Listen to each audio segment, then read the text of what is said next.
సమయంలో మనము వాక్యం తీసుకున్నామండి. రెండవ వాక్యంలో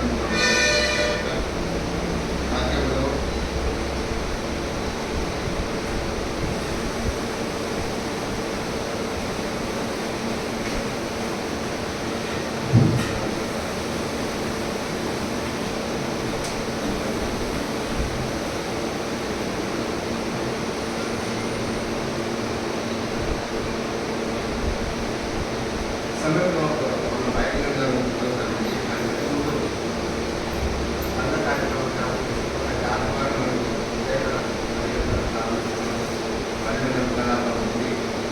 తర్వాత రెండవ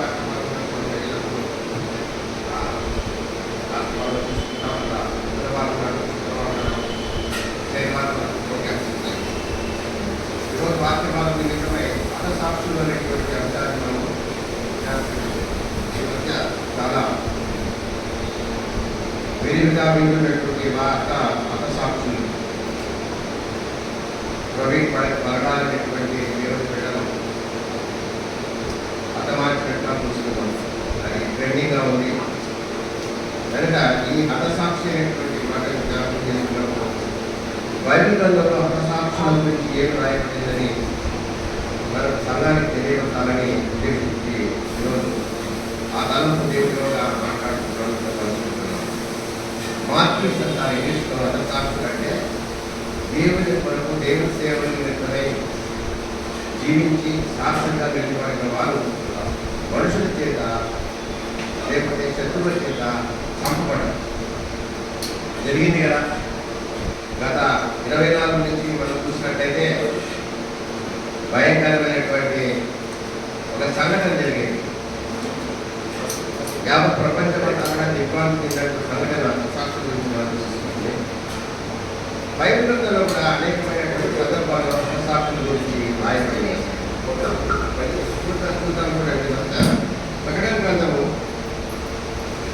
ప్రకటన గ్రంథము 6వ అధ్యాయము 9వ వచనంలో ఈ మాట మనం చూస్తున్నాము ప్రస్తావించబడటం. అంతకుముందు కూడా సత్యమైంది, కానీ ప్రకటన గ్రంథము 6వ అధ్యాయం 9వ వచనము దాని గురించి చక్కగా ఆయన 5వ ముద్రను విప్పినప్పుడు దేవుని వాక్యము నిమిత్తము తాము ఇచ్చిన సాక్ష్యము నిమిత్తము వదిలిపోబడిన వారి ఆత్మను బలిపీఠం కింద చూపుతున్నాడు. బలిపీఠం కింద కూర్చోడు. ఎక్కడ? పరలోకంలో. సంఘము 4వ అధ్యాయంలోనే ఎత్తబడింది. ప్రకటన గ్రంథంలో 4వ అధ్యాయంలో ఎత్తబడింది. అప్పటి నుండి సంఘము లేదు. ఎందుకంటే సంఘం ఎవరితో ఉన్నది? దేవుడితో ఉన్నది. ఇక్కడ ఎవరున్నారు? సంఘము 4 తర్వాత అంత్యక్రీస్తు పరిపాలన, అంతేకాకుండా ఇక్కడ శ్రవలు ప్రారంభించబడతాయి. మనకు అక్కడైతే దేవుడితో సంతోషం సమాధానం ఉంది, కానీ మనకి ఇక్కడ ఉన్నటువంటి విడవబడిన వారు, దేవుని యొక్క విశ్వాసం లేని వాడు సమాధానం లేకుండా అక్కడ ఈ అంత్యక్రీస్తు యొక్క పరిపాలన మగ్గుకొని ఉంటారు. అటువంటి శ్రమలు ఇంతవరకు రాలేదంట. శ్రమల కాలం గురించి ప్రకటనలో రాశారు. చచ్చిపోదామని పరిగెత్తుకుంటే కూడా సాగు దొరకదంట. కనుక మనం ఎవరంటే చాలా ధన్యం. మొదట ప్రభు యేసుక్రీస్తుని మనం గమనించుకొని రక్షించబడి ఆయన ప్రేమ ద్వారా, ఆయన కలవరిశలో ప్రేమ ద్వారా మనం రక్షించబడి మనం ఈనాడు సంఘంలో చేయించుకుంటాం. కానీ ఇక్కడ 7 ముద్రలు ఉన్నాయి, 7 పాత్రలు ఉన్నాయి, 7 ముద్రలు ఉన్నాయి. తర్వాత 7 తెగులు కూడా ఉన్నట్టుగా చూస్తున్నాం. ఇవన్నీ కూడా శ్రమల కాలంలో సంబంధించబడేటువంటి అంశాలు. దాంట్లో 5వ ముద్ర విప్పినప్పుడు చూడండి, ప్రకటన 6:2 చూడండి దయచేసి. 6:9లో ఒక మాట రాయండి. ఏంటంటే ఆయన 5వ ముద్ర విప్పినప్పుడు దేవుడి వాక్యం నిమిత్తమును తాము ఇచ్చిన సాక్ష్యం నిమిత్తం వదిలిపోబడిన వారి ఆత్మను బలి వాళ్ళు ఈ ఆత్మలన్నీ కూడా దేవుడి బలిపీఠం కింద ఉండి మొరపెడుతున్నాయట. నాదా నాదా అంటే తర్వాత 9, 10, 11 వరకు చూస్తే మాకెప్పుడు విమోచన ఇస్తావు, మమ్మల్ని ఎప్పుడు విడిపిస్తావు అని ఈ ఆత్మలు దేవుడి దగ్గర మొరపెట్టుకుంటాయంట. దేవుడు అంటాడంట తన చెప్తాను మీకు. ఇక్కడ ఈ విషయం అయితే పాత నిబంధనలో మనం చూసినట్లయితే దయచేసి చూడండి. పాత నిబంధనలో మనం గమనిస్తే అప్పుడు హతసాక్షులు లేరా అంటే ఉన్నారు. ఎవరు ప్రారంభంలో మీకు చాలా మంది వాక్యం ఇచ్చినోడు కనుక మొదటి హస్తసాక్షి ఎవరండి? ఏబేల్. ఆయన మొదటిసారి తన అన్నైనటువంటి కైను చేత ఆయన చంపబడ్డాడు. ఆయన రక్తము దేవునికి మొదలుపెట్టింది. తర్వాత ఇంకా అనేక మంది ఉన్నారు అనుకోండి. కానీ తర్వాత 2వ రాజుల గ్రంథము 9:7 ఒక మాట చూస్తాము చూడండి పిల్లరా. 2వ రాజుల గ్రంథం 9:7 ఒక మాట చూస్తాము. కాబట్టి నా సేవకులైన ప్రవక్తలను హతము చేసిన దాన్ని బట్టి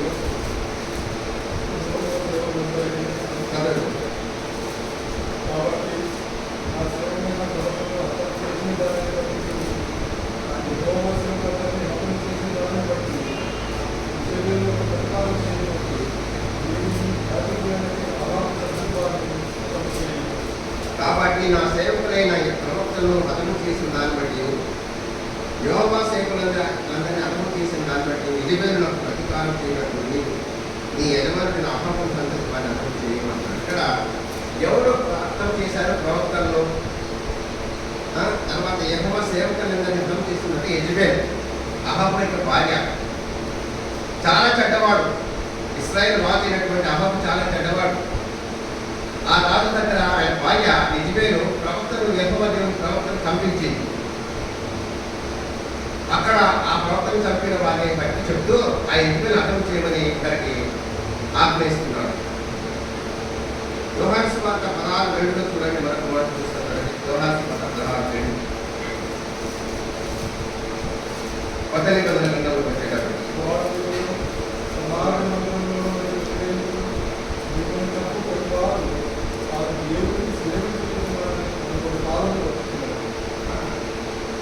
వారు మిమ్మల్ని సమాజ మందిరంలో నుండి వెలివేదురు, మిమ్మల్ని చంపు ప్రతివాడు తాను దేవుడికి సేవ చేస్తున్నాడు కాలం వస్తుందా లేదా? అయితే ఇంకా సమకాలం కాలం కాలం అంటే వేదనకు ప్రారంభం అన్నాడు. ప్రసవ వేదన ప్రారంభం. మనం ఆడున్నామంటే ప్రారంభంలో తల్లి జన్మనించడానికి ముందు బిడ్డలు 9 నెలలు మోసిన తర్వాత ఇంకా దినాలు వచ్చినప్పుడు గంటలలో ఎప్పుడు ఆమెను తీసుకెళ్ళి ప్రసవానికి సిద్ధం చేస్తారు. ఒకటి నొప్పులు అంటారు. సహోదరులకు తెలుసుకుంటారు ఎంత బాధ ఉంటుందో వాళ్ళు తెలుసు, మనకు తెలియదు. కానీ ఆ ప్రసవ వేదన అనుభవించినట్టుగా మనకు శ్రమల కోసం ఒకటి వేదన అనుభవిస్తున్నాం. ఇంకా స్టార్ట్ అయిపోయింది. మనం దేవుడి సేవ కొరకు నిలిచిన వారి కొరకు, ఆయన కొరకు సాక్ష్యంగా నిలిచిన వారి కొరకు శ్రమలు ప్రారంభించాలి. గ్రామ్ స్టేట్స్ చూశాం కదా మనకు ఒరిస్సాలో, గాంధమాల ప్రాంతంలో గ్రామ్ స్టేట్స్ ఆయన ఆస్ట్రేలియా నుంచి వచ్చినటువంటి ఒక సేవకు. ఆ సేవకుడి యొక్క భార్య ఆయన వాళ్ళ కృష్ణుడు మనకు సేవ చేస్తుండేవాడు. ఎట్లంటే అంత భయంకరమైనటువంటిది ఆ సేవ చేయడం అనేది చాలా గొప్ప. ఆ మనుషుల దగ్గర కూడా దాన్ని చూద్దామంటే అంటాడు కృష్ణుడు. ఇప్పుడు కూడా ఏం తక్కువ కూడా అలా అట్లా దూరంగా పెట్టేది. అప్పుడు ఆనాడు ఇంకా భయంకరం. ఊరికి సమాజానికి దూరంగా వెలుపల ఉండాలి. రాకూడదు. వస్తున్నాను చెప్పుకుంటా రావాలి. దేని కాలంలో భయంకరంగా దాని గురించి రాయడం.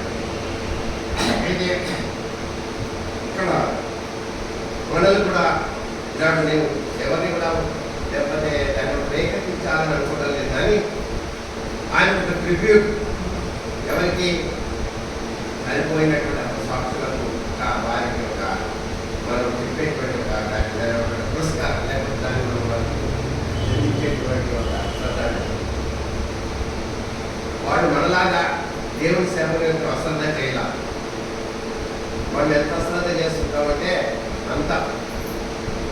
వాడు తమ ప్రాణాన్ని బలిగా ఇచ్చిన వాడు. మనం ఇప్పుడు లోకంగా చూసినాం కదా ప్రవీణ్ అతను ఎంత ఆయన ఎక్కడ మీరు చాలా గమనించిన ఏమన్నా ఎమోషనల్గా ఉన్నాడా అయితే నిజమైనటువంటి ఏమన్నా ఉందా అన్నది భక్తిని గమనిస్తే అన్ని దాంట్లో కూడా అన్ని వీడియోలు చూసినప్పుడు తన మనస్ఫూర్తిగా దేవుని కొరకు సేవలించేవాడు. సంతోషంగా చాలా హ్యాపీగా ఎదుటి వారు మాట్లాడుతున్నప్పుడు కూడా బాధపెట్టిన ఆయన ధమకి ఇచ్చిన లేకపోతే ఆయన ఏమంటారు భయపెట్టిన థ్రెట్స్ ఇచ్చిన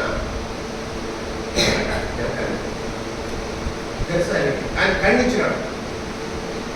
మరి ఇక్కడ ఇలాంటి పరిస్థితుల్లో ఆనాటి దినాలలో కూడా అది ఇంకా ఘోరం. పాత నిబంధన కాలం కానీ ఆదిమ సంఘం కాకుండా కానీ ఇవి చాలా భయంకరమైన దినాలు అన్నమాట. కంటికి కన్ను పంటికి పన్ను తెలంగాణ విధానం యేసు కాలంగా యూదులు కూడా అంత భయంకరమైన వాటి. అంతేకాకుండా ఇంకా ఎవరంటే అక్కడ రోమన్ సైనికులు కూడా అక్కడ ఉన్నవాడు. స్టెఫన్ గురించి కూడా మనం తెలుసుకోవాలి. స్టెఫన్ గురించి కూడా మనం అనుకోవాలి. పాలికార్ప్ గురించి తెలుసుకోవాలి. యేసు ప్రభు 12 మంది శిష్యులు కూడా భయంకరమైన చావు మరణించినారని చనిపోయినారని కూడా బైబిల్లో రాయడం. అదే అథెంటికేటెడ్గా బైబిల్లో రాయకపోయినా అనేక సందర్భాల్లో వాళ్ళు భయంకరమైనటువంటి చావును అనుభవించిన వాళ్ళు వేరే గ్రంథాల్లో రాయబడి. కనుక ఏం చెప్పాడు ప్రభు? ఏం చెప్పాడు? వారు మిమ్మల్ని సమాజ మందిరం నుండి వెలివేయదు చేస్తున్నారా లేదా ప్రారంభించారు కదా. సమాజ మందిరం అంటే అక్కడ హిందువులకు ఉండేటువంటి ఒక దేవాలయం. ఇప్పుడు మనం చర్చెస్, ఈ చర్చెస్ని పడగొడుతున్నారు, ఈ చర్చెస్ని తగలబెడుతున్నారు, బైబిల్ పాస్ చేస్తున్నారు, పాస్టర్లు కొడుతున్నారు, చంపుతున్నారు. ఇంకా లేని పనులని నేను చెప్పనవసరం మీకు అందరికీ తెలుస్తున్నాను, చూస్తున్నాను. క్రైస్తవ లోకానికి ఇవన్నీ జరుగుతాయి. మరీ కాకపోతే కుటుంబాలలో కూడా మనకు తెలియదే కదా, కుటుంబాలలో కూడా మనకు తెలియదే కదా, అన్నదమ్ములు ఒక నమ్ముకుంటే ఒక నమ్ముకుంటాం సేవ కట్టంగా. కనుక సమాజ మంత్రులు వెలివేస్తారు. మిమ్మల్ని చంపు ప్రతివాడు ఏమనుకుంటాడట? నేను దేవుడికి సేవ చేస్తున్నాను అనుకుంటాడట. చంపేవాడు నేను దేవుడికి సేవ చేస్తున్నాను అనుకుంటాడట. అంటే వాళ్ళ దేవుడికి సేవ చేసేటువంటి వాళ్ళు ఏమంటారు? ఆయన ఇంకా ఎక్కువగా ప్రేమిస్తారు, సహకరిస్తారు, సహాయం చేస్తారు. కానీ వాళ్ళకంటే అన్ని దేవులను ఆరాధించేవాడు చంపేటోడు ఆ క్రూరమైన మనస్తత్వాన్ని కలిగిన వారు ఏమంటే మేము ఆ దేవుడికి సేవ చేస్తున్నాము అలానా అని వాళ్ళు అనుకుంటారు. అటువంటి కాలం వస్తుందనా అని చెప్పేసి దేవుడు మరొక మాట చూస్తే ఫిలిప్పీయులకు రాసిన పత్రిక 2:17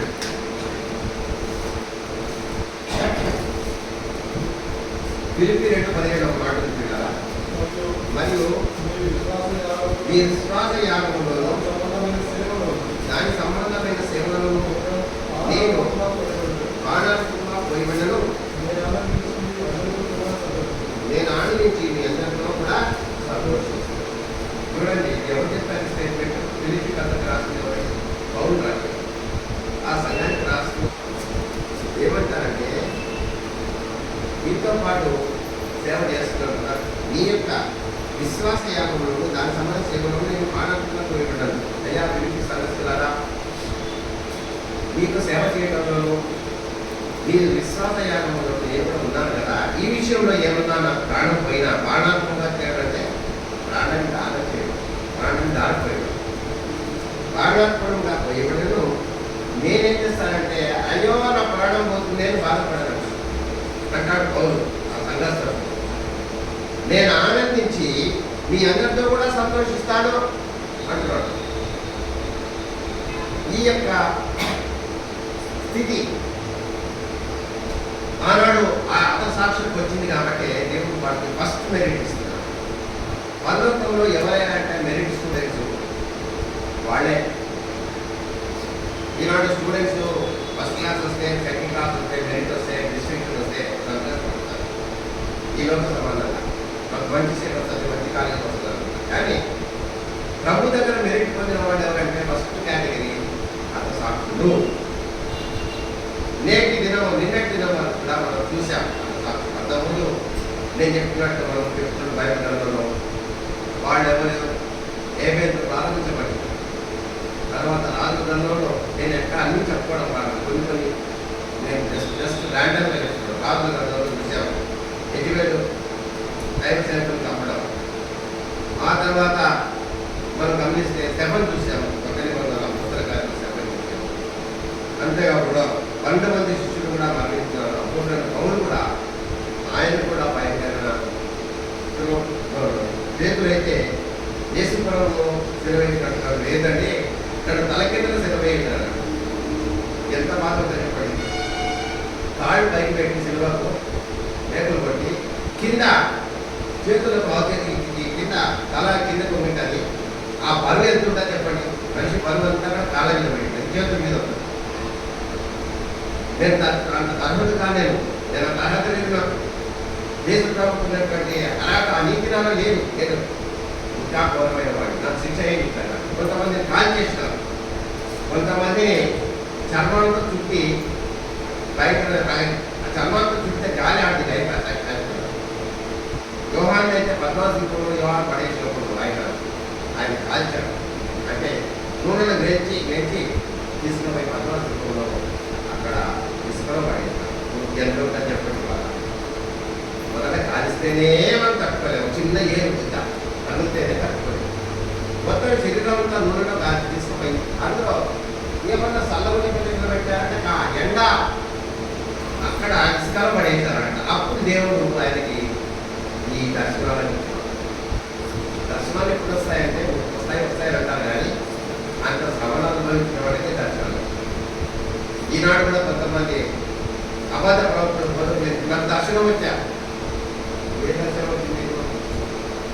మేమంత పవిత్రంగా ఉన్నవా, నీకు దేవుడు మాట్లాడుతున్నాడు, సవాలు చేస్తాడు, ఆ దర్శనం రావాలి మాట్లాడు ఆనాడు మాట్లాడడం ఆపేసినట్టు డైరెక్ట్గా. సమయం కాలంలో అయితే ఎన్నో రోజుల సమయం కాలంలో అప్పుడు దేవుడు వచ్చి సమయాలు పిలిచినాడు. అంతకుముందు ఎప్పుడో ఆపేశాడు దేవుడు మాట్లాడడం. మనకి ఇక ఇస్రాయేల్ చేసిన పాపాలు బట్టి.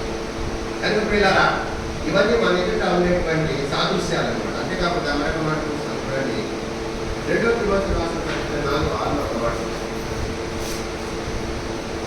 2 తిమోతి 4:6.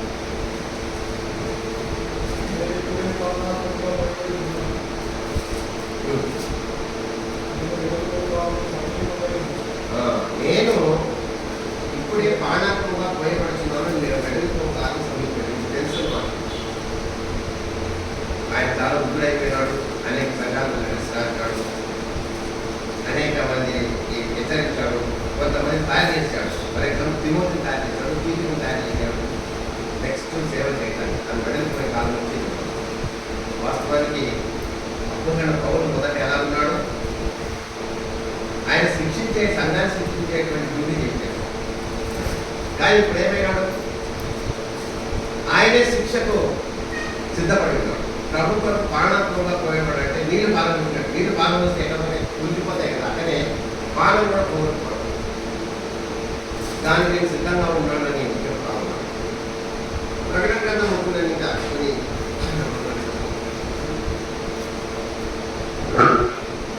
ప్రకటన గ్రంథం 2:13 ఒక మాట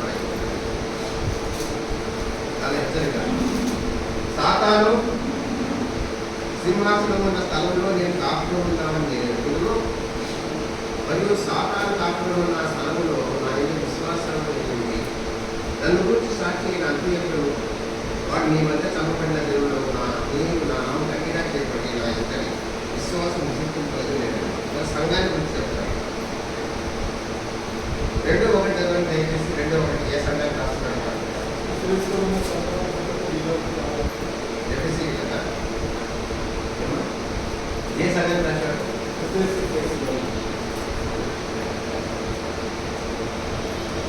సంఘాన్ని రాశాడు. ఎఫ్ఎస్సీ సంఘాన్ని రాస్తాడు. అంటే ఎక్కడ ఉంటే ఓ ఎఫ్ఎస్సీ సంఘమా, దేవుడే మాట్లాడుతున్నాడు, చెప్తున్నాడు. సాతాను సింహాసనం ఉన్న స్థలంలో నీకు కాపురం ఉన్నావు. ఇప్పుడు మనం కూడా అట్లా ఉన్నాం. సాతానికి ప్రయత్నాలు ఇవ్వని అని ఆలోచించి దేవుడు వారి పాదపీఠ కింద అనిచేశాడు అనుకోండి సెలవులో. వాడితో కొద్ది టైం ఉన్నాడు కాబట్టి నేను ఎదుగును. మరియు సాతాను కాపురం ఉన్న స్థలంలో నుండి నేను విశ్వాసంగా ఉన్నాం. మనం సాతాను ఉన్న స్థలంలో ఉన్నాం, విశ్వాసం ఉన్నాము. నన్ను గురించి సాక్షి అయిన అంత్యాప చెప్పిన అంత్యాపను వాడు మీ మధ్య చంపబడిన దేవుడు. అప్పుడు ఇంకొక దేవుడు సంఘాన్ని గురించి అంత్యాపన వాడు కూడా అది సాక్షి. వినమలలో నీవు నా నామం గట్టిగా చేపట్టి నా ఎంత విశ్వాసం విశ్వసించలేదని అంటా దీనికి మెరుపు అంటున్నాడు. కొన్ని సంఘాలు రాశాడు, కొన్ని సంఘాలు 4 అధ్యాయం దాకా అనేక సంఘాలను ఉద్దేశిస్తూ రాశారు. 7 సంఘాలు ఉంటాయి. ఇది ఎఫ్సి సంఘాన్ని ఇచ్చినటువంటి ఒక నిర్ణయం. రోమిలకు రాసిన పత్రిక 9:20 చూసాం మనం అలాగే.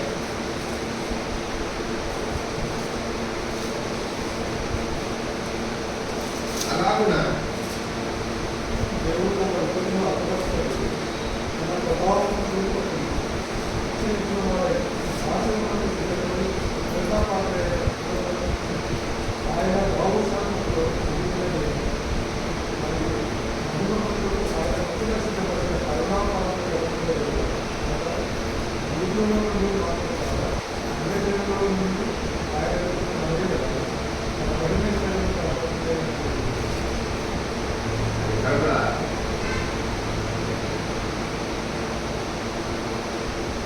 ఆయన చెప్పేసి అర్థమైంది పడుతున్నాం.